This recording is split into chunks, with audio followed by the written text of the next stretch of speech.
Today's topic is need for regional planning in India. Regional planning in our country is very essential due to diverse and complex nature of the country.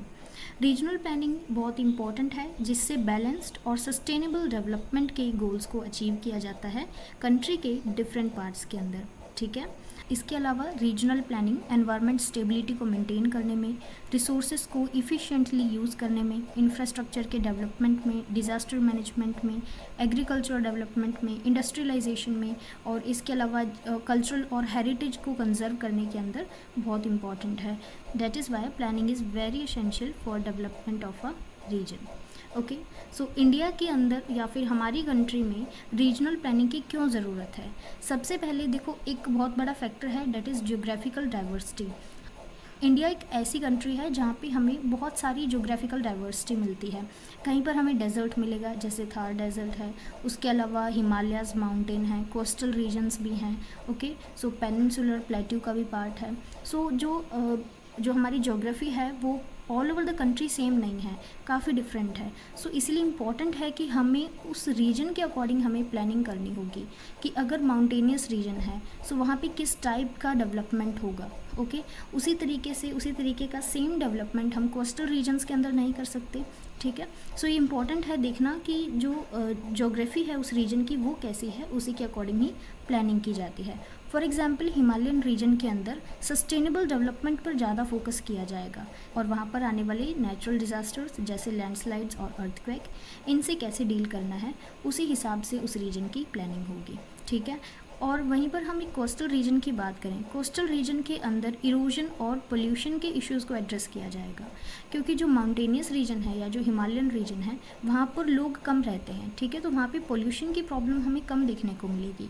वहीं पर coastal region के अंदर हमें pollution और erosion की जो issue है वो हमें ज़्यादा देखने को मिलेगा। और कोस्टल रीजन के अंदर साइक्लोन और सी लेवल राइजिंग जैसी प्रॉब्लम्स आती हैं। इस टाइप की प्रॉब्लम हमें हिमालयन रीजन के अंदर नहीं मिलेंगी, ठीक है। सो ये कोस्टल रीजन के अंदर मिलेंगी। सो इनसे कैसे डील करना है या फिर इनसे डील करने के लिए हमें किस टाइप की उस रीजन के अंदर प्लानिंग करनी है, सो वो डिपेंड करता है। ओके, सो ये हो गया ज्योग्राफिकल डाइवर्सिटी के बारे में। हमने दो एग्जाम्पल लिए, हिमालयन रीजन और कोस्टल रीजन। इसके अलावा जैसे डेजर्ट वाला रीजन है या फिर नॉर्दर्न प्लेन्स वाला पार्ट है, सो वहाँ पर अलग टाइप की रीजनल प्लानिंग होगी। Okay, next is population distribution. Our country's vast and diverse population is not evenly spread. हमें किसी रीजन के अंदर ज़्यादा पॉपुलेशन मिलती है और किसी रीजन के अंदर हमें कम पॉपुलेशन मिलती है। इसकी वजह से रीजनल इम्बैलेंसेस आते हैं इकोनॉमिक अपॉर्चुनिटीज़ में, इंफ्रास्ट्रक्चर में और सोशल अमेनिटीज़ में। हमें सबसे ज़्यादा जो पॉपुलेशन मिलती है वो नॉर्दर्न प्लेन्स वाले पार्ट में मिलती हैं। सो नॉर्दर्न प्लेन्स वाले पार्ट के अंदर हमें इकोनॉमिक अपॉर्चुनिटीज़ मिलेंगी, वहाँ पे इंफ्रास्ट्रक्चर भी अच्छा होगा, ठीक है। और वहीं पर अगर हम हिमालयन रीजन की बात करें जहाँ पे पॉपुलेशन बहुत कम है, सो वहाँ पे इकोनॉमिक अपॉर्चुनिटीज़ भी कम है, इसके साथ साथ वहाँ पे इंफ्रास्ट्रक्चर भी इतना डेवलप्ड नहीं है, ठीक है। सो ये चीज़ डिपेंड करती है पॉपुलेशन डिस्ट्रीब्यूशन के ऊपर।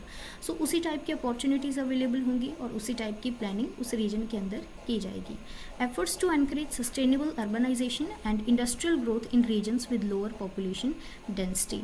जो ऐसी रीजन्स हैं जहाँ पे पॉपुलेशन डेंसिटी कम है, वहाँ पर एनकरेज करना है सस्टेनेबल अर्बनाइजेशन को और इंडस्ट्रियल ग्रोथ को, ठीक है। सो इस वजह से वहाँ पर जो रहने वाले लोग हैं जहाँ पे कम पॉपुलेशन डेंसिटी है, वहाँ पर उन लोगों को भी इकोनॉमिक अपॉर्चुनिटीज़ मिल सकें। Next is resource allocation, assessment of natural resources such as land, water, minerals in different regions. So हर एक रीजन के अंदर अगर हम नेचुरल रिसोर्सेज की बात करें वो डिफरेंट हैं, ठीक है। उड़ीसा झारखंड वाले रीजन के अंदर जिस टाइप के मिनरल्स मिलते हैं वैसे पंजाब हरियाणा इस रीजन के अंदर हमें नहीं मिलेंगे, ठीक है। और वहीं पर अगर हम वाटर की बात करें सो पंजाब वाले रीजन के अंदर काफ़ी सारा पानी है, वहीं पे राजस्थान की बात करें वहाँ पे वाटर स्केर्सिटी है, ठीक है। सो ये जो नेचुरल रिसोर्सेज हैं इनका हमें असेसमेंट करना है कि किस रीजन के अंदर किस टाइप के नेचुरल रिसोर्सेज अवेलेबल हैं। फिर हमें उस रीजन के यूनिक स्ट्रेंथ्स को समझना है और चैलेंजेस को समझना है जो एक रीजन फेस कर रहा है, ठीक है। जैसे कि अगर हम बात करें पंजाब और हरियाणा वाले रीजन की, ठीक है। सो वहाँ पे वाटर जो है वो काफ़ी अच्छी मात्रा में अवेलेबल है। सो इन रीजन के अंदर एग्रीकल्चर इनकी यूनिक स्ट्रेंथ है। वहीं पर अगर हम बात करें किसी और रीजन की, जैसे हम राजस्थान की बात करते हैं, सो राजस्थान के अंदर वाटर की काफ़ी ज़्यादा कमी है। सो इस वजह से हम यहाँ पे एग्रीकल्चर इतना अच्छे से नहीं कर सकते। For example, region with abundant water resources may see investments in irrigation projects. एक ऐसा रीजन जहाँ पे वाटर रिसोर्सेज काफ़ी अबेंडेंट हैं, वहाँ पे हमें इरिगेशन प्रोजेक्ट्स के अंदर इन्वेस्टमेंट देखने को मिलते हैं। Okay, next is economic disparities. By considering several factors that contribute, economic disparities include historical legacies, resource distribution and varying levels of industrialization. Different regions के अंदर हमें इकोनॉमिक डिस्पैरिटीज़ देखने को मिलती हैं। ये डिस्पैरिटीज़ कुछ फैक्टर्स पर डिपेंड करती हैं, जैसे कि एक रीजन का हिस्टोरिकल लेगेसीज, वहाँ का रिसोर्स डिस्ट्रीब्यूशन, वहाँ का level of industrialization. Promotion of regional industries and skill development initiatives help create employment opportunities in economically disadvantaged region. ऐसे रीजन्स जो इकोनॉमिकली बैकवर्ड हैं, वहाँ पर रीजनल इंडस्ट्रीज़ को प्रमोट किया जा सकता है। जिस टाइप का रिसोर्स उस रीजन के अंदर अवेलेबल है, उस टाइप की इंडस्ट्री वहाँ पे लगाई जा सकती है। स्किल डेवलपमेंट किया जा सकता है। इस तरीके के अगर इनिशिएटिव लिए जाएँ, सो इन रीजन्स के अंदर एम्प्लॉयमेंट अपॉर्चुनिटीज़ को क्रिएट किया जा सकता है। Okay, next is cultural and linguistic diversity. While doing regional planning, ये क्रूशल है कि हमें उस रीजन की कल्चरल डाइवर्सिटी को रिकॉग्नाइज करना है, रिस्पेक्ट करनी है, और जो लोकल आइडेंटिटी है लोगों की उसको प्रिजर्व करने में उनका सपोर्ट करना है। जैसे कि preserving and promoting indigenous knowledge and practices within regional planning foster cultural sustainability. अगर रीजनल प्लानिंग करते टाइम उस रीजन के लोगों की नॉलेज, प्रैक्टिसेस उसको प्रिजर्व किया जाए, प्रमोट किया जाए, तो उससे उस रीजन की कल्चरल सस्टेनेबिलिटी को मेंटेन किया जा सकता है। Okay, environment conservation, implementing strategies to conserve natural resources, prevent environmental degradation and address climate change impact.